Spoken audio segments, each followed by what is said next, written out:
Videos देखने के लिए सब्सक्राइब करें जनसत्ता.com, बेल आइकन दबाकर पाएं लेटेस्ट नोटिफिकेशन। नमस्कार, जनसत्ता में आपका स्वागत है और मैं हूं कुमार संभव जैन। आज मैं कहानी सुनाता हूं उस शख्स की जिसकी फ्लाइट अचानक पॉलिटिक्स में लैंड हो गई थी। ये बात है साल 1996 की। इसके बाद वो शख्स मुलायम सिंह की समाजवादी पार्टी का महासचिव बना। राजनीति, फिल्म और बिजनेस का कॉकटेल कहा जाने लगा। बॉलीवुड के बिग बी का करीबी हो गया, लेकिन अचानक सब कुछ बदल गया। राजनीतिक जोड़तोड़ में माहिर इस शख्स पर लगे घर तोड़ने के आरोप। उसने बच्चन परिवार से माफी मांगी है। ये माफी हर उस शब्द के लिए जो उसने बच्चन परिवार के खिलाफ कहा। ये शख्स कोई और नहीं बल्कि राज्यसभा सांसद अमर सिंह हैं। इस रिपोर्ट में हम आपको रूबरू कराएंगे हर उस लम्हे और वाकये से जिसने बच्चन परिवार के करीबी रहे अमर सिंह को उनसे दूर, बहुत दूर कर दिया, साथ ही माफी मांगने तक के लिए मजबूर कर दिया। सबसे पहले जानते हैं कि बच्चन परिवार और अमर सिंह के बीच विवाद का बीज आखिर कब पड़ा। मीडिया रिपोर्ट्स के मुताबिक इसका खुलासा भी खुद अमर सिंह ने एक इंटरव्यू में किया था।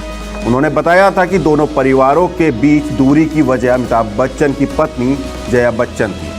साल 2012 में अनिल अंबानी के घर एक पार्टी थी। इसी पार्टी में अमर सिंह और जया बच्चन के बीच किसी बात को लेकर विवाद हो गया था। उस वक्त अमिताभ बच्चन अपनी पत्नी के साथ खड़े नजर आए तो अमर सिंह को नागवार गुजरा और इसी विवाद ने दोनों परिवारों के बीच खाई खींच दी। अब हम रूबरू होते हैं अमर सिंह के उन बयानों से जिन्होंने उन्हें बच्चन परिवार से दूर कर दिया। कहा जाता है कि राजनीति में जया बच्चन की एंट्री कराने वाले अमर सिंह ही थे। अंबानी की पार्टी में विवाद के बाद उन्होंने जया बच्चन पर निशाना साधा था। अपने एक ब्लॉग में अमर सिंह ने लिखा था, मेरी कांग्रेस नेतृत्व से व्यक्तिगत और तल्ख लड़ाई ऑफिस ऑफ प्रॉफिट के दौरान ही हुई थी। यह तो वही बात हुई जाके लिए चोरी की, वही कहे मोहे चोरा। खैर ये मेरी भूल थी। दूसरों की लड़ाई का बोझ अपने कंधों पर ढोने वाले कहार को भी दुल्हनिया कहां याद रखती है, जो जया जी मुझे याद रखे।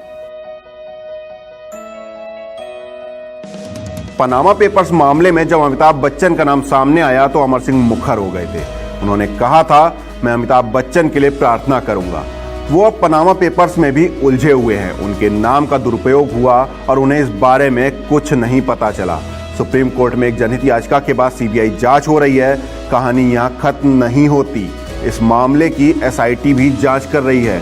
मैं भगवान से प्रार्थना करूंगा कि उन्हें इस असहनीय झटके को सहने की हिम्मत दे। 2017 में अमर सिंह का एक इंटरव्यू सामने आया था जिसमें उन्होंने अमिताभ बच्चन व जया के रिश्तों पर सवाल उठाया था। उन्होंने कहा था, मैं अमिताभ बच्चन से जब मिलने गया था उससे काफी समय पहले से जया और अमिताभ अलग अलग रहते थे। एक प्रतीक्षा में रहता था तो दूसरा अन्य बंगले जनक में रहता था। ऐश्वर्या और जया के बीच भी मतभेद की खबरें हैं, लेकिन इसके लिए मैं जिम्मेदार नहीं हूं। राज्यसभा में जया बच्चन की एक स्पीच को लेकर अमर सिंह ने पूरे बच्चन परिवार को ही निशाने पर ले लिया था। अमर सिंह ने कहा था, जया मां है, पत्नी है। मां पत्नी के हाथ में सामाजिक रिमोट होता है। आप अपने पति से क्यों नहीं कहती कि जुम्मा चुम्मा दे दे ना करे। आप अपने पति से क्यों नहीं कहती कि बारिश में भीगती नायिका के साथ आज रपट जइयो हमें ना भुलाइयो मत करो।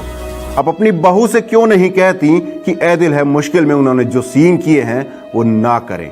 आप अपने बेटे अभिषेक से क्यों नहीं कहती कि जिसमें नायिका लगभग नग्न हो जाती है ऐसे दृश्य ना करें। अमर सिंह ने कई मौकों पर बच्चन परिवार के खिलाफ मोर्चा खोला, लेकिन उनकी बातों का बच्चन परिवार ने कभी कोई जवाब नहीं दिया।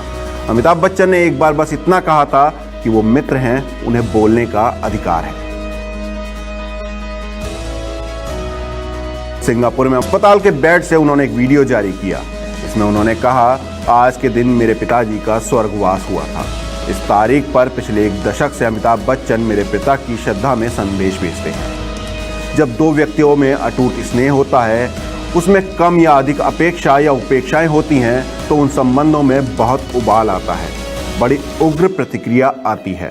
संबंध जितना अधिक निकट होता है, उसके टूट की चुभन उतनी तेज होती है। अमित जी और उनके परिवार के खिलाफ अपनी प्रतिक्रिया के लिए मुझे खेद है, ईश्वर उन सभी को आशीर्वाद दे।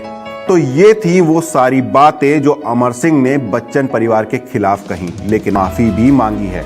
इसके लिए अमर सिंह ने जिंदगी और मौत की लड़ाई लड़ने की बात भी कही। देश की राजनीति से जुड़े ऐसे किस्से जिनसे आप वाकिफ नहीं हैं, उनसे रूबरू होना चाहते हैं तो बने रहिए जनसत्ता के साथ।